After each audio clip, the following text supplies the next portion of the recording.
چې د پیغمبر د عصمت جنگ نه لړاوي، په نبی علیہ السلام مین نی وای ستا لار جدا او زما لار جدا، باس نن لارې جدا کوم، د پیغمبر په عزت د چا سرم سمجوته نه کوم، چا سرم نه کوم. ما د پیغمبر وای حسن اوریدلی دی، ما د نبی علیہ السلام قد اوریدلی دی، ما د پیغمبر خیسته چهره اوریدلی ده. زه په نبی علیہ السلام مینم. مینه کړې وه خو اویس قرني کړې وه چې کله مدینې منورې ته راښکاره شو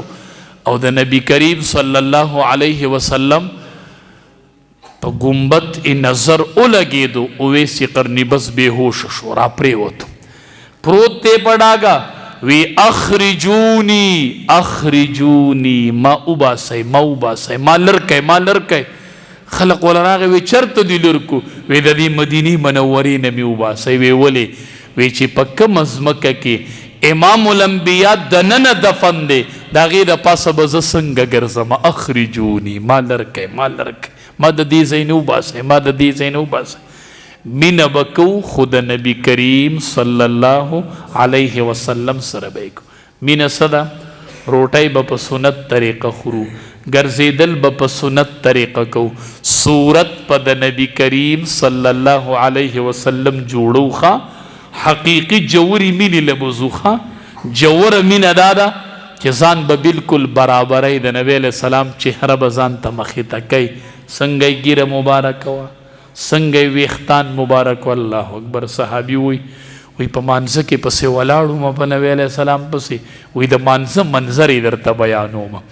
وی نبی علیہ السلام توره پګړۍ وخلې وه او دا شملنه ده، وی دا د ولو په منځ کې پرته وه او ویښتان یې د دې پوسکو سره برابر و. وی چې ومې کتل نبی علیہ السلام ته، وی دا توره شملۍ د ولو په منځ کې ځلېدل او امام الانبیا قرت کوه، زه پسې شاته ولاړم. وی ځلېدله چې په امام الانبیا پسې شاته ولاړم او نبی علیہ السلام منځ کو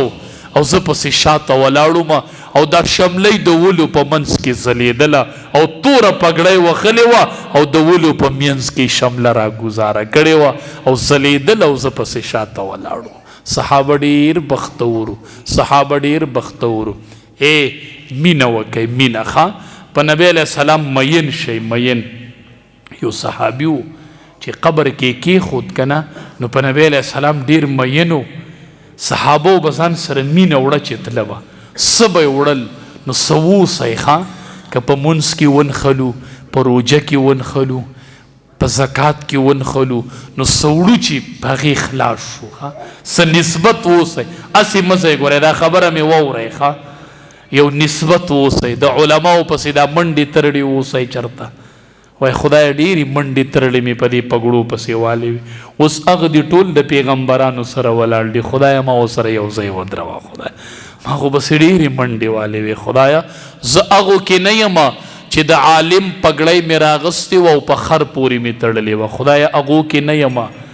دا به هم ځواني که نه، دا به هم د چا د موبایل نه شیر شوي که نه، چې د عالم سر به یې راغستې او پګړۍ به پورې وه او دا به یې په سپي پورې تړلي چې دا کس پاسي میدان محشر کې د ده به څه حال وي. دی به د انبیاو خوا ته ودرېږي، دی به د انبیاو ډله ویني. سوال نه پیدا کېږي چې په خویم ورشي ښه. چا چې دا پګړۍ تصویر د عالم ورکړی دی او په سپي پورې تړلی دی،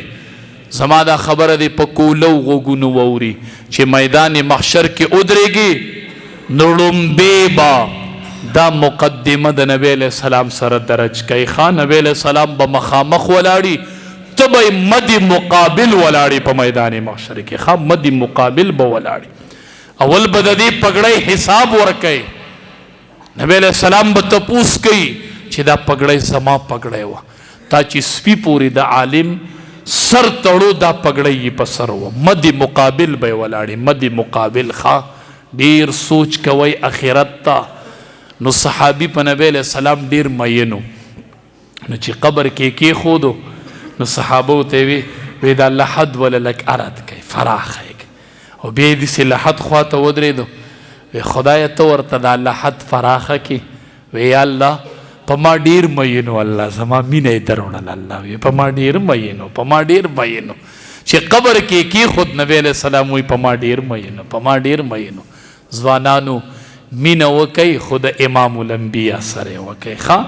الله سونه رواله زما م مرید کېږه په ما پسې م راځه ښه زری د ځان نه مرید کوم زما چری م مرید کېږه په ما پسې م راځه په امام الانبیاء پسې روان شمړه د نبی علیہ السلام مرید شمړه داغه پشان پګړې ووه داغه پشان ګیره پرېده داغه پشان کپړې واغونده زه د نبی علیہ السلام پسې روانوم زه د په ځان پسې نه روانوم ښه ما پسې م راځه زه به څه یمه د ټولې دنیا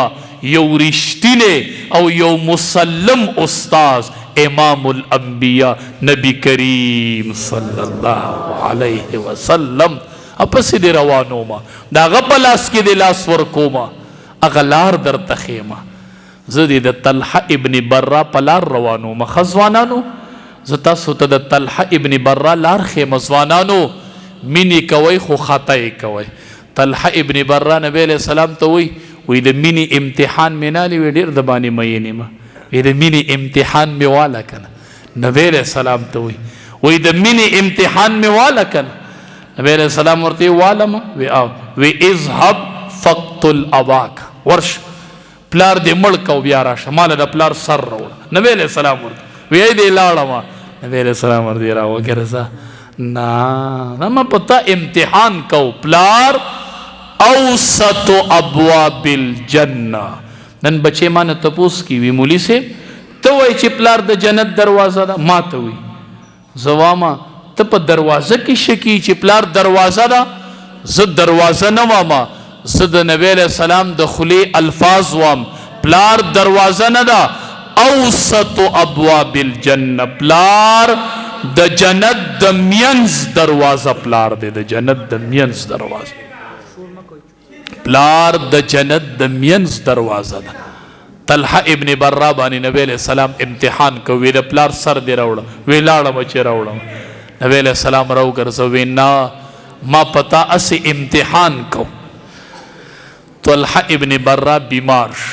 د دواړو جهانو سرداری تپوس لاړ ښه چې د چا سره دی تعلق نو چې بیمار شي به په دروازه درځي نو ښه بختوري امی سړی بیمار شي او چې بیماری نو په دې دروازې د علماو دا غړ خیج الله اکبر او امی سړی به او په جنازه به روح صف مخ کې علما ولاړی دا بختور امی ښه